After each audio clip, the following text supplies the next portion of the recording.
Ma sœur répétait sans cesse, « Tu vas adorer la surprise que je prépare pour ton mariage. Ce sera inoubliable. » Elle avait raison. Ce fut inoubliable, mais pour toutes les mauvaises raisons. Le jour de mes noces, alors que je portais ma robe blanche dans le hall de la mairie, mon téléphone a vibré. Pas un message de félicitations. Non.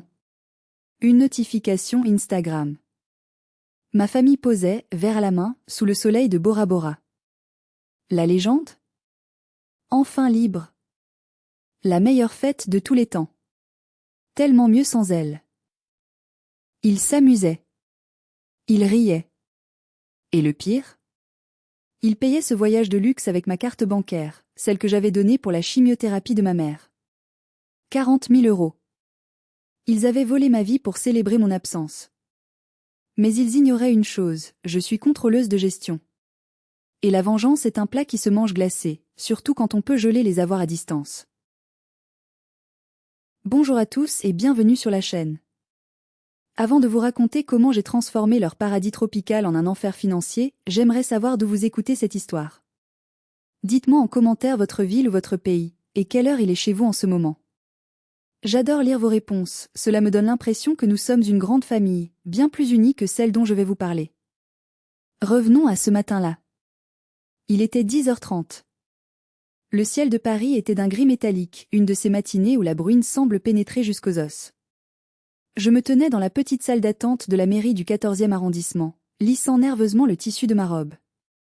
Ce n'était pas une robe de princesse bouffante, c'était une coupe droite, élégante, en crêpe de soie, que j'avais payée avec mes économies de 3 mois. Je voulais que tout soit parfait. Simple, mais parfait. Landry, mon fiancé, est entré dans la pièce. D'habitude, sa présence suffit à calmer mes tempêtes intérieures. C'est un homme solide, un architecte paysagiste qui a les mains calleuses et le cœur tendre. Mais là, son visage était marqué par une inquiétude qu'il essayait maladroitement de dissimuler. Il a ajusté sa cravate, un geste qu'il ne fait que lorsqu'il est stressé. « Léocadie, mon amour. » A-t-il commencé, sa voix trahissant une hésitation inhabituelle. Toujours aucune nouvelle d'eux? J'ai secoué la tête, mon estomac se noue un peu plus. Non. J'ai appelé papa, maman et même Hermine. Messagerie directe. Pour tous les trois. Il y a peut-être un accident sur le périphérique, a suggéré Landry, bien que ses yeux disent le contraire. Tu sais comment c'est Paris le samedi matin. Je voulais le croire. Je voulais désespérément croire à l'accident de voiture, au bouchon monstre, à n'importe quelle catastrophe logistique qui expliquerait pourquoi les 3 chaises du premier rang, celles réservées à la famille de la mariée, étaient désespérément vides. Mais au fond de moi, une petite voix froide et rationnelle, ma voix professionnelle, analysait les données. Mes parents, Rodolphe et Pernelle, ne sont jamais en retard pour les événements où ils peuvent briller. Jamais. S'il s'agissait d'un dîner de gala ou d'une opportunité de se plaindre de leurs maladies imaginaires devant un public, ils seraient arrivés avec 30 minutes d'avance. Quant à Hermine, ma sœur cadette, elle vit greffée à son téléphone. Si elle était coincée dans les embouteillages, elle aurait déjà posté 5 stories pour se plaindre de la circulation parisienne. Le silence de mon téléphone était assourdissant. Les parents de Landry, monsieur et madame Delorme, se tenaient un peu à l'écart, respectueux mais visiblement gênés. Ils chuchotaient entre eux, lançant des regards compatissants vers ces 3 chaises vides qui ressemblaient de plus en plus à des pierres tombales posées au milieu de la fête. J'ai senti la honte monter en moi, une chaleur brûlante qui contrastait avec la froideur de mes mains. J'étais la fille qu'on oublie. La fille qui ne mérite pas qu'on se déplace. Il est 10h45, Léocadie, a murmuré Landry en prenant mes mains glacées dans les siennes. La cérémonie commence dans 15 minutes. J'ai serré mon bouquet de pivoine si fort que j'ai entendu une tige craquer. Ils vont venir, ai-je dit, tentant de convaincre l'univers plus que moi-même. Hermine m'a promis une surprise. Elle a dit, tu vas voir, ce sera inoubliable. C'est peut-être ça, la surprise. Une entrée théâtrale à la dernière minute. C'est à ce moment précis que mon téléphone, posé sur le rebord de la fenêtre, a vibré. Une vibration longue, insistante. Pas un appel. Une notification bancaire. Je me suis précipité dessus, espérant un message d'excuse. Mais l'écran affichait une alerte de mon application bancaire sécurisée. Transaction approuvée, 450 €, le Corail Restaurant. J'ai froncé les sourcils. Le Corail? Il n'y avait aucun restaurant de ce nom dans notre liste de traiteurs. Ni dans le quartier. Et pourquoi 450 € à 10h45 du matin? Mon pouce a glissé sur l'écran pour déverrouiller le téléphone. Un mauvais pressentiment, lourd et visqueux, a envahi ma poitrine. Ce n'était pas un retard. C'était quelque chose de bien pire. Mes doigts tremblaient légèrement, non pas de peur, mais d'une rage naissante, froide et précise. J'ai tapé « le Corail Restaurant » dans la barre de recherche. Le premier résultat m'a coupé le souffle comme si on m'avait frappé au plexus solaire. Le Corail, restaurant gastronomique du Four Seasons Resort, Bora Bora. Bora Bora. L'autre bout du monde. À cet instant précis, une notification Instagram a popé en haut de mon écran. C'était Hermine. Elle venait de publier une « story ». L'ironie de la situation était presque chirurgicale. Alors que je cherchais une explication logique, la technologie me livrait la vérité brute sur un plateau d'argent numérique. J'ai cliqué. L'image a rempli l'écran, saturée de couleurs si vives qu'elles semblaient irréelles par rapport à la grisaille parisienne qui m'entourait. Le ciel était d'un bleu insolent. L'eau, d'un turquoise cristallin. Au premier plan, 3 visages que je connaissais mieux que le mien. Mon père, Rodolphe, portait une chemise à fleurs ridicules et un chapeau de paille, un cigare aux lèvres.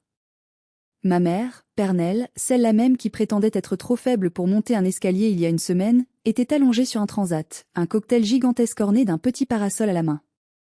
Et Hermine. Ma sœur Hermine rayonnait au centre, ses lunettes de soleil Dior sur le nez, faisant un signe de paix avec ses doigts manucurés. Mais ce n'était pas l'image qui m'a détruite. C'était la légende, écrite en lettres grasses et colorées, « C sera inoubliable, tu avais raison, grande sœur. C'est le paradis ici. Bye bye la pluie, bonjour la liberté. Hashtag Bora Bora, hashtag Family First, hashtag Best Party Ever, hashtag mieux sans elle, mieux sans elle. » Ces 3 mots ont résonné dans ma tête comme un glas. Ils ne m'avaient pas simplement oublié. Ils m'avaient effacé. Ils célébraient activement mon absence. La surprise inoubliable qu'Hermine m'avait promise, c'était ça, me laisser seule devant l'hôtel pendant qu'ils profitaient du voyage de leur vie. Je n'ai pas pleuré. Les larmes sont pour la tristesse, et ce que je ressentais avait dépassé le stade de la tristesse pour atteindre celui de la lucidité absolue. Je suis auditrice financière. Mon cerveau est câblé pour repérer les anomalies, les fraudes, les incohérences. Et là, l'incohérence était financière. Comment? Comment mon père, dont l'entreprise de plomberie était au bord de la faillite depuis 2 ans, pouvait-il se permettre le Four Seasons à Bora Bora? Comment ma mère, qui pleurait pour que je paie ses factures d'électricité, pouvait-elle boire des cocktails à 30 €? Comment Hermine, chômeuse depuis son divorce, pouvait-elle porter ce bikini balmain? La réponse a frappé mon esprit avec la violence d'un train de marchandises. La carte. La carte infinite noire. Il y a 6 mois, j'avais donné une procuration et une carte secondaire à ma mère. En cas d'urgence absolue, avais-je dit. Pour les frais médicaux uniquement. Elle m'avait juré, la main sur le cœur, qu'elle ne l'utiliserait que pour ses traitements. J'ai basculé frénétiquement sur mon application bancaire. J'ai ouvert l'onglet « Transactions en cours ». Ce que j'ai vu a failli me faire lâcher le téléphone. C'était une hémorragie financière. Une boucherie. Air Tahiti Nuit, 3 billets business class, 12 800 €, date, il y a 3 jours, Four Seasons Bora Bora, à compte hébergement, 15 000 € duty free Charles de Gaulle, Chanel et Dior, 4 500 € spa et wellness center, 800 € le Corail Restaurant, hier soir, 1 200 €. Le Corail Restaurant, ce matin, 450 € le solde total des dépenses sur les 72 dernières heures s'élevait à 38 500 €. Ils n'avaient pas seulement vidé mon compte courant. Ils avaient entamé mon plafond de crédit, mes économies pour l'apport de notre future maison, l'argent que je mettais de côté depuis 5 ans en travaillant 60 heures par semaine. Ils buvaient mon travail. Ils mangeaient mon avenir. Ils se prélassaient au soleil avec l'argent de ma sueur, tout en se moquant de moi le jour le plus important de ma vie. J'ai senti une main se poser sur mon épaule. C'était Landry. Il a regardé l'écran de mon téléphone, puis mon visage. Il a vu le montant. Il a vu la photo. Son visage est devenu cramoisi. Léocadie. C'est criminel. On doit appeler la police. Tout de suite. Sa voix tremblait de rage. Landry est l'homme le plus pacifique que je connaisse, mais je voyais dans ses yeux une envie de meurtre. J'ai pris une profonde inspiration, l'air froid de la mairie remplissant mes poumons. J'ai éteint l'écran de mon téléphone. Non, ai-je dit, ma voix étonnamment calme, presque robotique. La police est trop lente. Ils diront que c'est un litige familial civil car je lui ai donné le code. Ça prendra des mois. Je me suis tournée vers le miroir du couloir. J'ai rajusté mon voile. J'ai vu mon reflet, une femme trahie, volée, humiliée. Mais pas vaincue. Je connais le système bancaire mieux qu'eux, ai-je murmuré. Ils veulent jouer aux riches? Très bien. Je vais leur donner une leçon d'économie qu'ils n'oublieront jamais. Que vas-tu faire? A demandé Landry. D'abord, on se marie, ai-je répondu en attrapant son bras. Ensuite, je coupe les vivres. Brutalement. Pour comprendre pourquoi je leur avais confié une arme aussi puissante qu'une carte de crédit illimitée, il faut remonter 6 mois en arrière. Il faut entrer dans ce que j'appelle le musée de ma douleur. Dans ma famille, les rôles ont été distribués dès la naissance, comme dans une mauvaise pièce de théâtre qu'on est obligé de jouer tous les jours. Hermine était la princesse, l'enfant roi, la lumière. Moi, Léocadie? J'étais le staff technique. Celle qui reste dans l'ombre, qui répare les décors et qui paie les factures d'électricité du théâtre. Je me souviens de mes 18 ans. J'avais eu droit à un livre de cuisine, les bases pour bien tenir son foyer. Mon père m'avait dit, c'est tout ce dont tu auras besoin, ma fille. Pas la peine de rêver trop grand. 2 ans plus tard, pour les 18 ans d'Hermine, ils lui ont offert une Fiat 500 neuve. Elle en a besoin pour son image, elle est si jolie, avait justifié ma mère. Je n'ai rien dit. J'ai continué à étudier, nuit et jour, pour devenir expert comptable, puis directrice financière. Chaque promotion, chaque augmentation était accueillie par mes parents avec une indifférence glaciale, ou pire, avec des remarques acerbes. « Tu ne viens plus nous voir, tu es devenu snob avec ton argent », disait mon père quand je refusais de payer ses dettes de jeu pour la 3e fois du mois. Mais il y a 6 mois, tout a basculé. Maman m'a convoquée. Elle pleurait. Elle tremblait. Elle tenait des papiers froissés qu'elle ne me laissait pas lire. Les médecins suspectent quelque chose de grave, Léocadie, a-t-elle sangloté. Une forme rare de cancer. Le traitement n'est pas remboursé à 100%. Ton père n'a plus rien. Si je ne peux pas payer les spécialistes, je vais mourir. J'ai vu la peur dans ses yeux. Ou du moins, ce que je croyais être de la peur. C'était peut-être juste une performance digne d'un Oscar. À ce moment-là, toute ma rançéure, toutes les années de négligence se sont envolées. C'était ma mère. Je ne pouvais pas la laisser mourir faute d'argent. Je voulais être la fille qui sauve la famille. Je voulais, pour une fois, qu'il me regarde avec gratitude. Alors, j'ai fait l'impensable. J'ai sorti ma carte professionnelle infinite. Tiens, maman. C'est pour tes soins. Uniquement pour tes soins. Il y a un plafond très élevé. Ne m'en parle même pas, soigne-toi. Elle m'a serré dans ses bras. Elle m'a dit, tu es une bonne fille, Léocadie. Je ne sais pas ce qu'on ferait sans toi. C'était la première fois qu'elle me disait ça. J'ai acheté cet amour avec une carte bancaire. Pendant ce temps, Hermine venait de divorcer. Son mari l'avait quittée parce qu'elle avait vidé leur compte commun pour acheter des sacs à main. Elle est retournée vivre chez nos parents avec son fils, Hugo. Elle passait ses journées en pyjama, à pleurer sur son sort, pendant que maman lui servait du chocolat chaud. La pauvre chérie, elle est si fragile, disait maman. Il faut la soutenir. Je n'avais pas réalisé que la soutenir signifiait utiliser mon argent médical pour l'emmener au paradis. Aujourd'hui, je réalise la vérité. Maman n'a jamais eu de cancer. Ses examens coûteux n'étaient que des mises en scène. Elle gardait la carte, attendant le bon moment. Et quel meilleur moment que mon mariage? Il savait que je serais occupée, distraite, en lune de miel.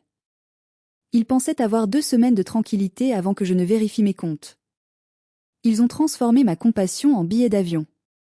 Ils ont transformé ma peur de perdre ma mère en un bungalow sur l'eau. C'est la trahison ultime. Ce n'est pas juste une question d'argent. C'est le fait de savoir que pendant que je m'inquiétais pour sa vie, elle planifiait ses vacances. Je me tourne vers vous, mes auditeurs. Imaginez cette situation. Vous avez travaillé toute votre vie pour être indépendant. Vous donnez votre confiance absolue à votre mère malade. Et vous découvrez qu'elle s'en sert pour vous poignarder dans le dos le jour de votre mariage. Que feriez-vous à ma place?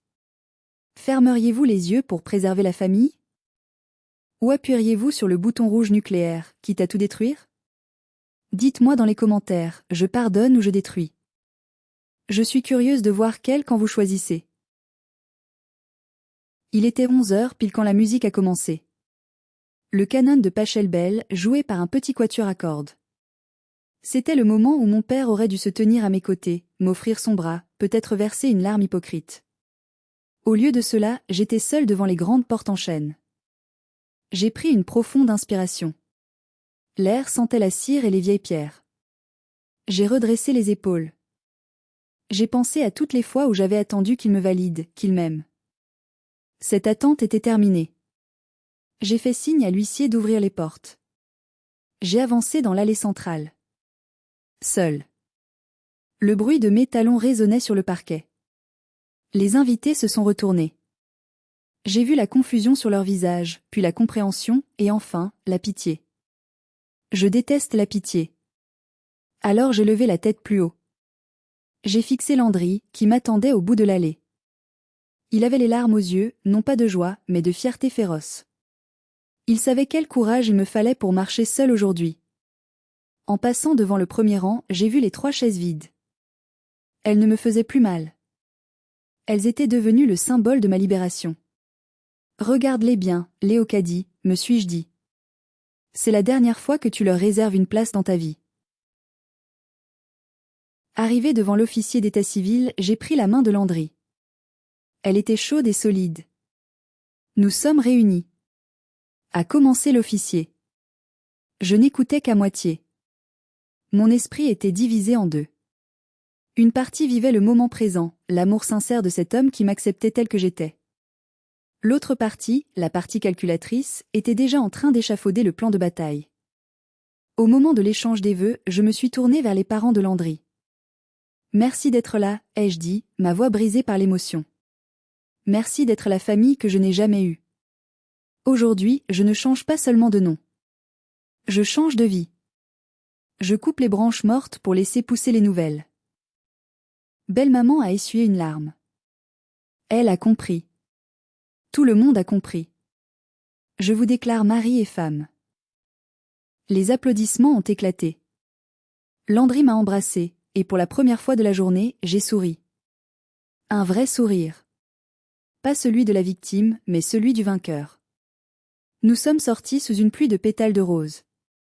Le champagne a coulé. Les félicitations ont fusé. Mais dès que nous sommes montés dans la voiture qui devait nous conduire à la réception, le masque est tombé. Chérie, ai-je dit en sortant mon ordinateur portable de mon sac de mariée. Oui, j'avais prévu un ordinateur, des formations professionnelles. Tu ne vas pas faire ça maintenant, a demandé Landry, bien qu'il sache déjà la réponse. Il est minuit à Bora Bora, ai-je répondu en ouvrant le capot de la machine. La lumière bleue de l'écran a illuminé mon visage encore maquillé. Ils dorment probablement, repus de leur dîner à 1200 €. C'est le moment idéal. J'ai connecté mon téléphone en partage de connexion. J'ai craqué mes doigts. Opération, coupure de courant, ai-je murmuré. Ce n'était plus une question d'argent. C'était une question de justice. Et la justice allait s'abattre sur eux à la vitesse de la fibre optique. J'ai composé le numéro de la conciergerie VIP de ma banque. En tant que titulaire d'une carte infinite, j'ai accès à un service 24h24. Bonjour, service Platinum, Charlotte à votre écoute.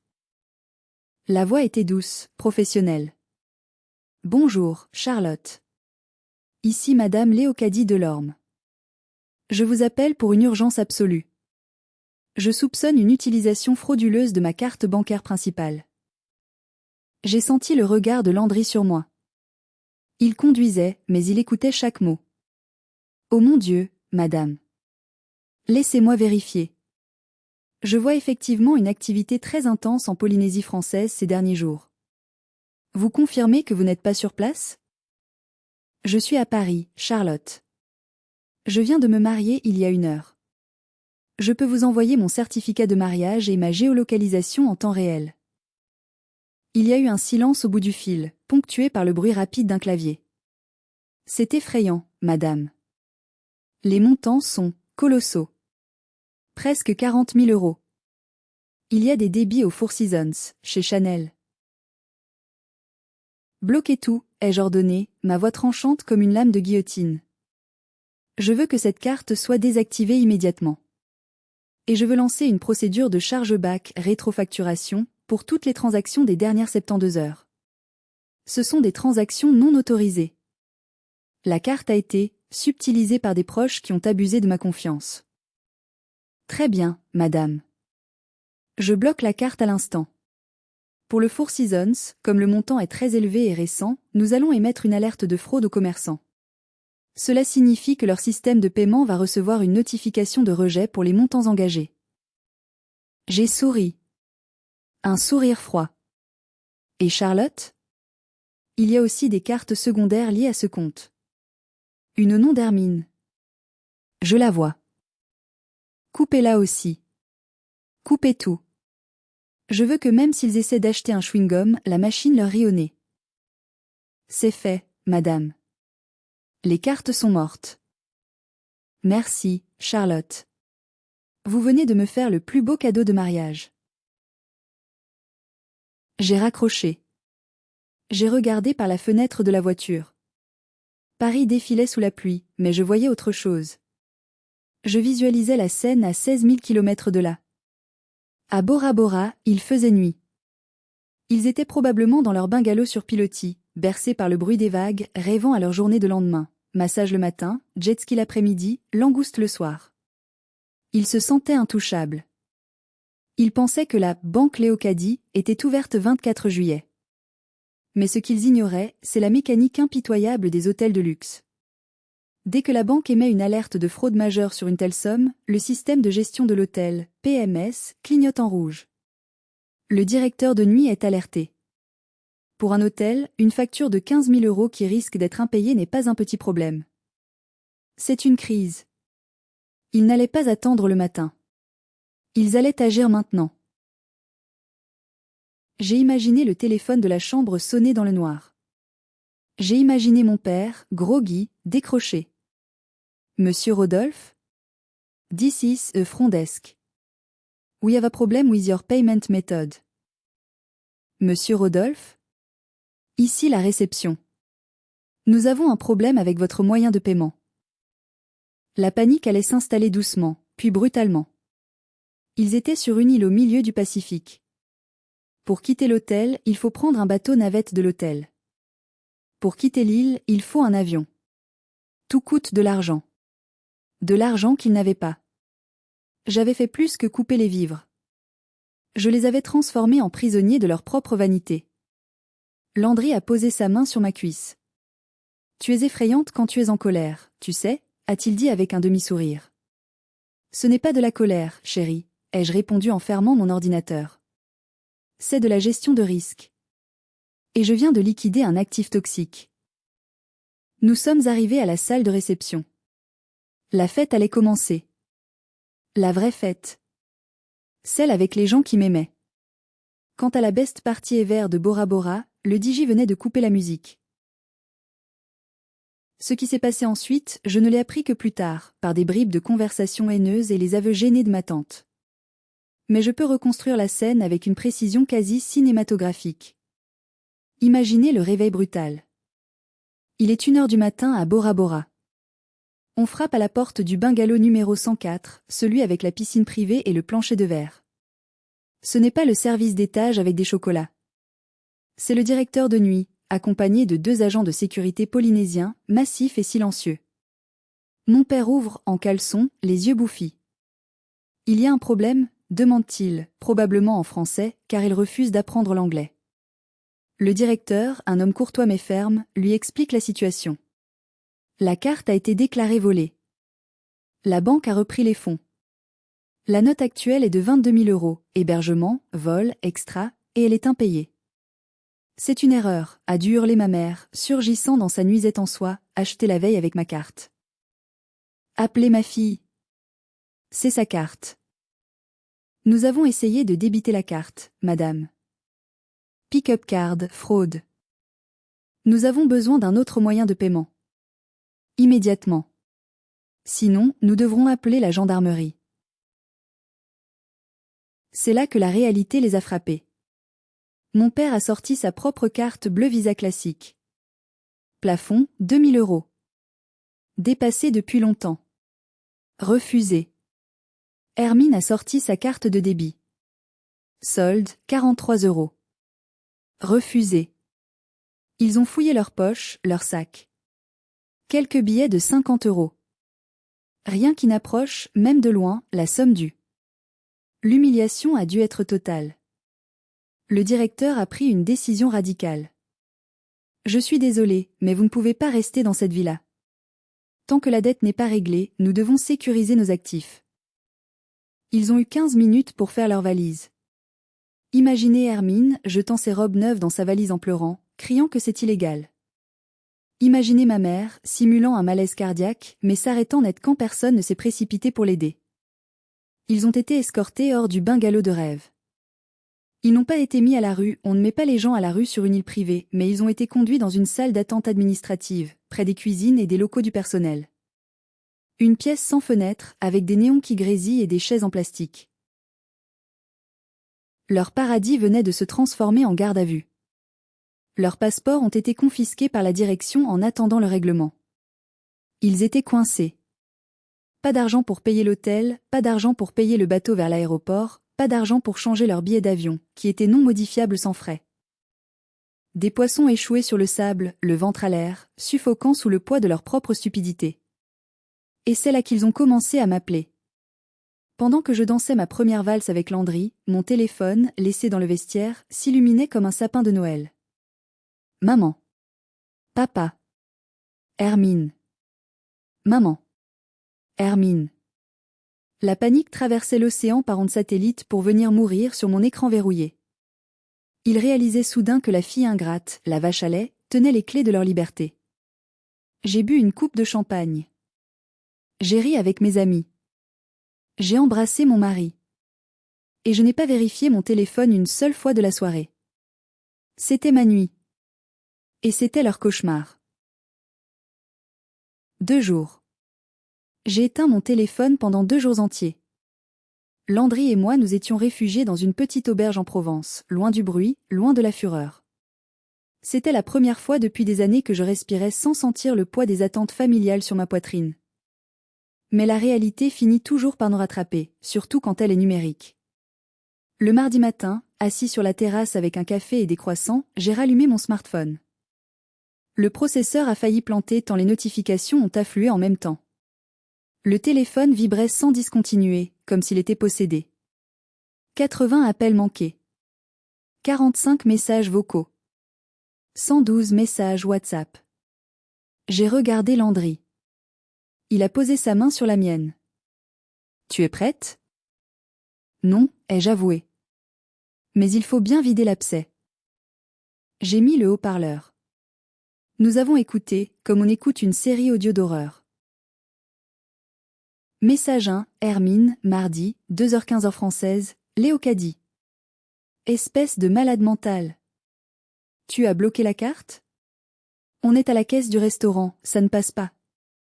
Tout le monde nous regarde. Rétablis ça tout de suite. C'est super gênant. Ton, arrogant, furieux. Message 12, maman, mardi, 4h30, ma chérie. Sanglot, pourquoi tu ne réponds pas? Ils nous ont mis dehors. On est assis sur des chaises en plastique.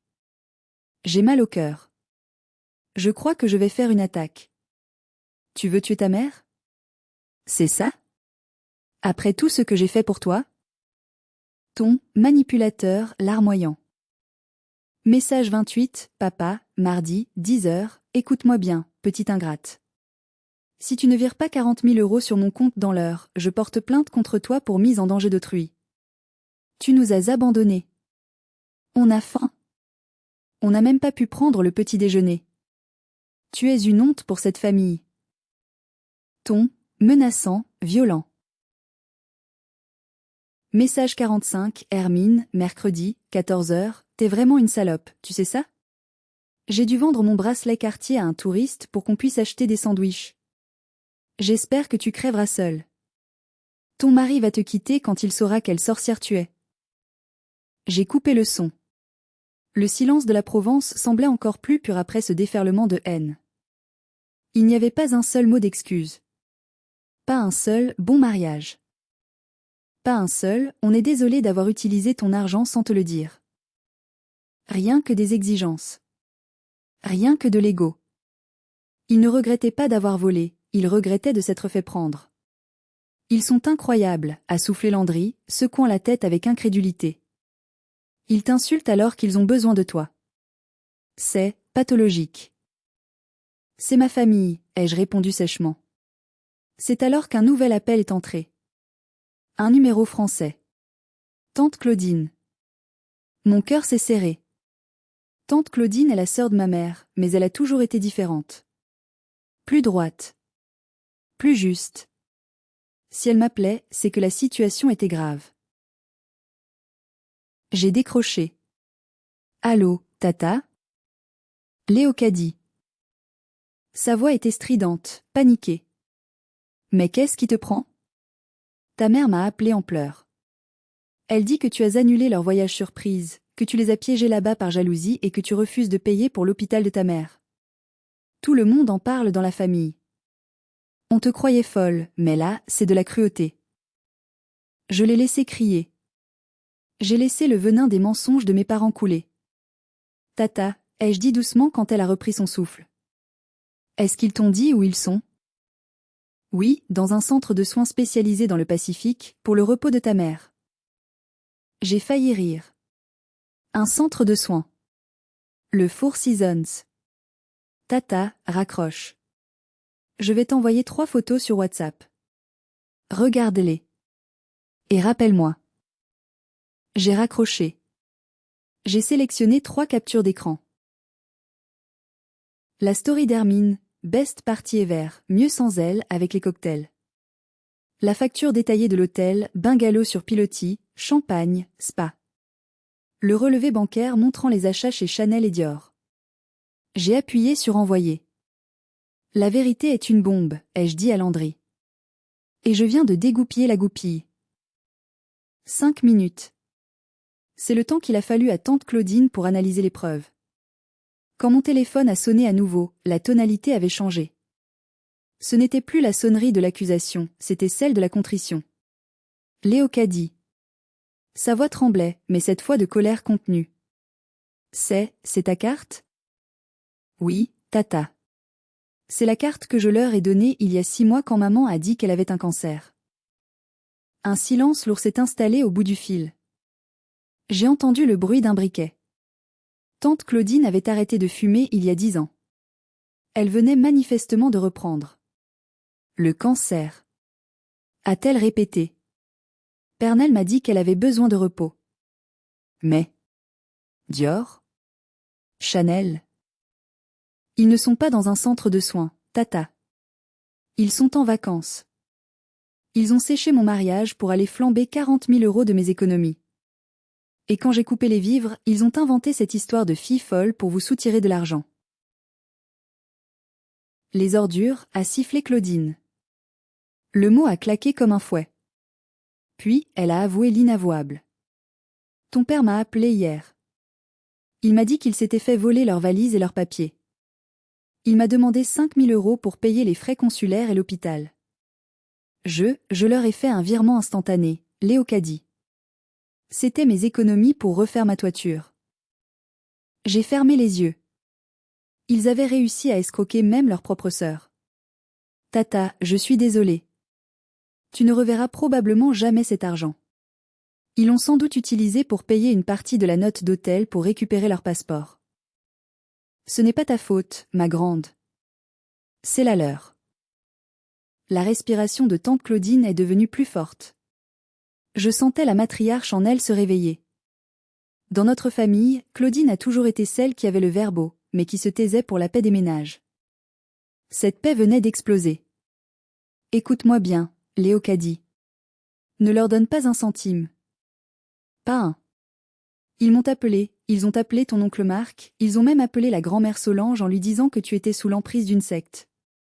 Ils essaient de ruiner ta réputation pour couvrir leurs traces. Je sais, tata. Non, tu ne sais pas tout. Ils ont lancé une cagnotte en ligne ce matin. Aide d'urgence pour famille française bloquée à l'étranger suite à vol. Ils ont partagé ça sur Facebook.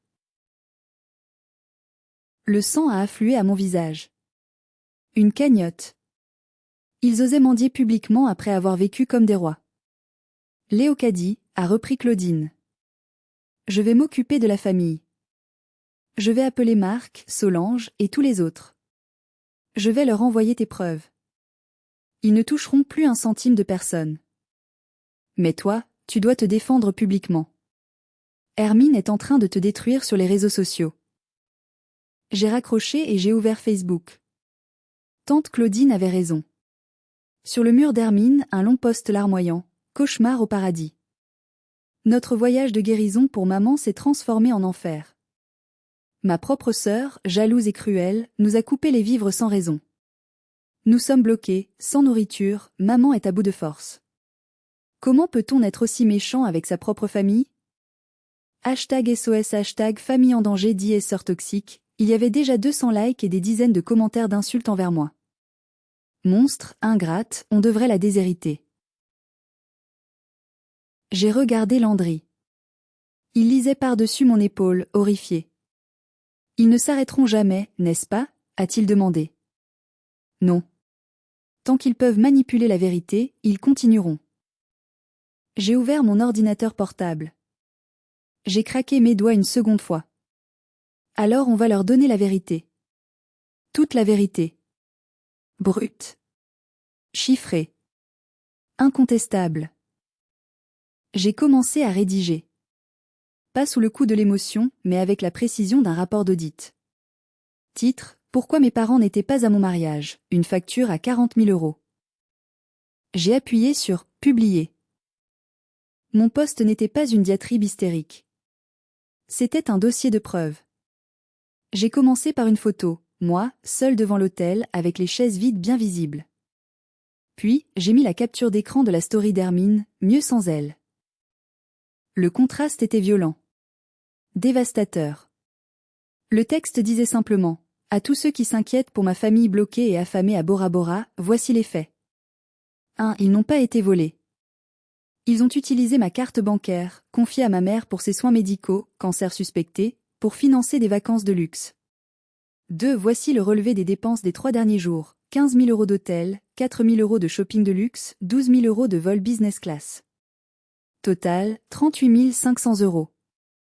3. J'ai bloqué la carte car cet argent était destiné à la chimiothérapie, pas au champagne. 4. Ils ont choisi de manquer mon mariage pour faire ce voyage. La date n'était pas un hasard. Je ne suis pas une sœur cruelle. Je suis juste une fille qui a décidé d'arrêter d'être le guichet automatique d'une famille qui méprise son existence. Merci de ne pas contribuer à leur cagnotte frauduleuse. L'effet a été immédiat. Viral. En 1 heure, mon téléphone a recommencé à vibrer, mais cette fois, c'était des messages de soutien. Les commentaires sous le post d'Hermine ont changé de ton radicalement. Attends, tu portes des lunettes Dior et tu demandes de l'argent pour manger? Tu as raté le mariage de ta sœur pour aller te dorer la pilule avec son argent? Dégueulasse. Rembourse ta tante Claudine avant de faire la victime. Des amis communs, des collègues de mon père, et même des anciens camarades de classe d'Hermine ont partagé mon post. La vérité se répandait comme une traînée de poudre.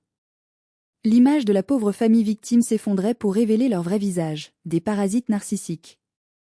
La cagnotte en ligne a été signalée pour fraude par des dizaines d'utilisateurs et a été suspendue par la plateforme. Mais le coup de grâce est venu de là-bas, de Bora Bora. Apparemment, avec leurs cartes bloquées et personne pour leur envoyer de l'argent, grâce à tante Claudine qui avait passé le mot à toute la famille élargie, ils ont dû négocier avec l'hôtel.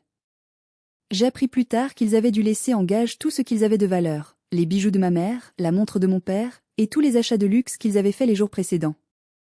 Ils sont repartis sans les sacs Chanel. Ils ont dû emprunter de l'argent à un taux usuraire auprès d'un prêteur local douteux pour payer les billets d'avion retour les moins chers possibles. Un vol avec 3 escales, en classe économique, au fond de l'appareil, près des toilettes. Le voyage de retour a duré 35 heures. 35 heures pour ruminer leur haine. 35 heures pour lire les centaines de commentaires qui les traitaient de voleurs sur Facebook. 35 heures pour réaliser qu'ils rentraient à Paris non pas en triomphe, mais en paria. Une semaine plus tard, nous étions rentrés de notre lune de miel. Landry et moi déballions nos cartons dans notre nouvel appartement. C'était un moment paisible. Nous discutions de la couleur des rideaux. Et puis, l'interphone a sonné. Une sonnerie longue, agressive. J'ai regardé l'écran vidéo. Ils étaient là. Mon père, la barbe hirsute, les yeux cernés de noir. Ma mère, sans maquillage, le visage gris. Et Hermine, qui semblait avoir vieilli de 10 ans, les cheveux gras, le regard fou. Ils ressemblaient à des zombies. Des zombies enragés. Ils sont là, ai-je dit à Landry. Je n'ouvre pas, a-t-il répondu fermement. Si. On ouvre. J'ai posé ma main sur la poignée. Il faut finir ça. Face à face. Une bonne fois pour toutes. J'ai ouvert la porte. La tempête est entrée dans mon salon. À peine la porte entr'ouverte, ils se sont engouffrés comme une bourrasque toxique. L'odeur rance du voyage, de la sueur et de la colère émanait d'eux. « Tu es contente de toi » a hurlé Hermine. Elle s'est jetée vers moi, les mains en griffes. « Tu as ruiné ma vie. J'ai perdu 500 followers. Les gens m'insultent dans la rue. » Landry s'est interposé. Il mesure un m 90. Il a simplement levé un bras, telle une barrière infranchissable. « Reculez, a-t-il dit d'une voix basse et grondante que je ne lui connaissais pas, si vous touchez à ma femme, j'appelle la police pour agression. Et vu votre dossier actuel, je ne pense pas que vous vouliez voir des flics. » Hermine s'est figée, haletante, les yeux exorbités. Mon père a pris le relais. Il tremblait, mais pas de peur. De rage. « Tu nous as humiliés, Léo Caddy. Tu as lavé le linge sale en public. À cause de toi, la banque veut saisir la maison pour couvrir le découvert. Tu dois payer. Tu vas nous faire un chèque maintenant. Pour le préjudice moral. Et pour rembourser l'hôtel. » J'ai regardé cet homme. C'était mon père. Celui qui m'avait appris à faire du vélo. Et maintenant, il me regardait comme un créancier regarde un mauvais payeur. Il n'y avait plus rien. Pas d'amour. Juste une transaction échouée. Le préjudice moral, ai-je répété, ma voix calme contrastant avec leurs cris. Vous parlez de mon mariage ? Celui où vous n'étiez pas ? On s'en fout de ton mariage, a craché ma mère. Elle s'est laissée tomber sur le canapé, mon canapé neuf, en jouant la comédie habituelle. Je suis malade, Léo Caddy. J'ai besoin de mes médicaments. Comment as-tu pu me laisser sans soin ? C'était la goutte de trop. Je suis allée vers la petite console de l'entrée. J'ai pris une enveloppe Kraft que j'avais préparée avec mon avocat dès mon retour. Maman, ai-je dit en lui tendant l'enveloppe. J'ai contacté ton oncologue. Celui dont tu m'avais donné le nom pour justifier les frais. Elle a blêmi. Ses larmes de crocodile se sont taries instantanément. Il ne te connaît pas, maman. Tu n'as pas de cancer. Tu as juste un besoin pathologique d'attention et d'argent. C'est fini. Un silence de mort est tombé dans la pièce. Hermine a regardé sa mère, choquée. Même elle ne savait pas que le cancer était un mensonge total. Tu as menti, a chuchoté Hermine. Tu m'avais dit qu'on partait parce que c'était ton dernier voyage. Oh, tais-toi, a aboyé mon père. On s'en fout. L'argent était là, elle en a trop. C'est une égoïste. J'ai ouvert la porte en grand. Sortez. Quoi ? Sortez de chez moi. Voici une copie d'une demande d'ordonnance de protection. Et voici une lettre de mon avocat vous informant que toute nouvelle tentative de contact sera considérée comme du harcèlement. Je ne paierai pas vos dettes. Je ne paierai pas votre maison. Je ne paierai plus rien. Tu ne peux pas faire ça, a crié mon père. On est ta famille. Non, ai-je répondu, sentant la main de Landry sur mon épaule, me donnant de la force. Vous êtes des gens qui partagent mon ADN. Ma famille, elle est ici, avec Landry. Ma famille, ce sont les gens qui m'aiment, pas ceux qui me consomment. Landry a fait un pas en avant. Dehors. Maintenant. Ils ont vu la détermination dans nos yeux. Ils ont compris qu'il n'y avait plus rien à gratter. La source était tarie. Ils sont sortis en traînant les pieds, marmonnant des insultes. Hermine s'est retournée une dernière fois sur le palier. Tu finiras seul, Léo qu'a dit. Tu verras. L'argent ne remplace pas le sang. Peut-être, ai-je répondu en la regardant droit dans les yeux. Mais au moins, je dormirai la conscience tranquille. Et mon compte en banque sera le mien. J'ai claqué la porte. J'ai tourné le verrou. Clac. Ce bruit. Ce simple bruit mécanique de métal contre métal. C'était le plus beau son que j'ai jamais entendu. C'était le son de la liberté. Je me suis effondré dans les bras de Landry et j'ai pleuré. Pas de tristesse. De soulagement. C'était fini.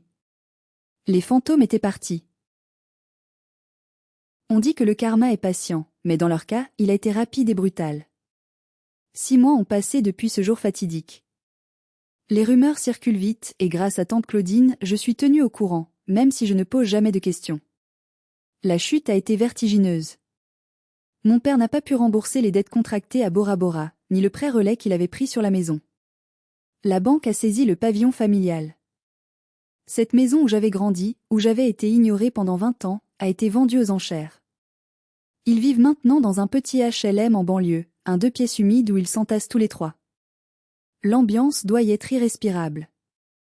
Hermine a découvert la réalité du marché du travail. Sans diplôme, avec une réputation détruite sur les réseaux sociaux, Internet n'oublie jamais, personne ne voulait l'embaucher pour des postes de community manager ou d'influenceuse dont elle rêvait. Elle travaille aujourd'hui comme caissière dans un supermarché discount. J'y suis allée une fois, incognito, avec des lunettes noires. Je l'ai vue. Elle portait l'uniforme synthétique, elle avait l'air épuisée, ses ongles manucurés avaient disparu. Elle scannait des boîtes de conserve avec un regard vide. J'aurais pu ressentir de la pitié. Mais je me suis souvenu de la photo à Bora Bora. Mieux sans elle. J'ai acheté mes pommes et je suis partie. Elle ne m'a pas vue. Quant à mes parents, ils ont perdu la plupart de leurs amis. Personne ne veut fréquenter des gens qui ont escroqué leur propre fille et menti sur un cancer. Ils sont isolés, aigris, ressassant leur haine envers moi, se racontant en boucle qu'ils sont les victimes d'une fille ingrate.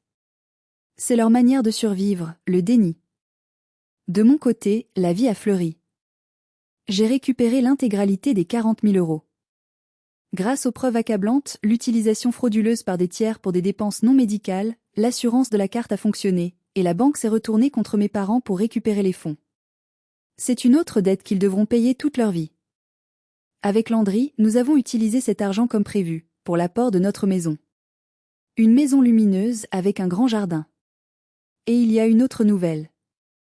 Je suis enceinte. Je regarde mon ventre s'arrondir et je fais une promesse silencieuse à ce bébé. Tu ne seras jamais une banque pour moi. Tu ne seras jamais un accessoire. Tu seras aimé pour qui tu es, pas pour ce que tu rapportes. J'ai brisé le cycle. La toxicité s'arrête avec moi. Mais hier, une lettre est arrivée. Une enveloppe simple, avec l'écriture tremblotante de ma mère. Pas de timbre, quelqu'un l'a déposée directement dans notre boîte aux lettres. Ils savent donc où j'habite. J'ai hésité à l'ouvrir.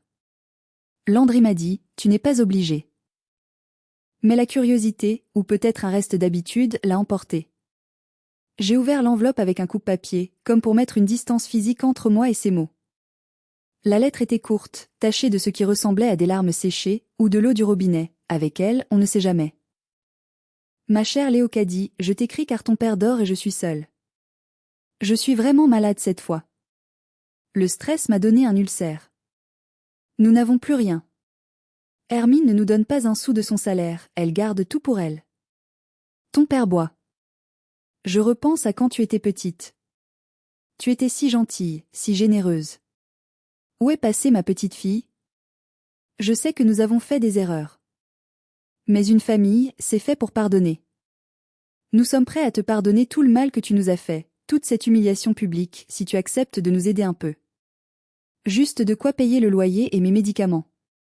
Tu vas être mère, j'ai appris la nouvelle. Tu comprendras un jour. On ne laisse pas tomber sa famille.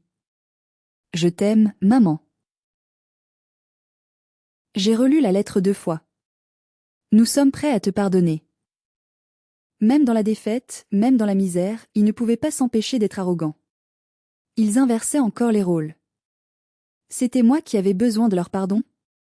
Pour avoir refusé de me laisser voler? Cette phrase a scellé leur destin. S'il y avait une once de remords sincère, un simple « je suis désolé, j'ai été un monstre », peut-être, juste peut-être, aurais-je envisagé d'envoyer un panier de nourriture. Mais non. Jusqu'au bout, ils restaient les mêmes. J'ai regardé le feu qui crépitait dans notre cheminée. Alors, a demandé Landry doucement.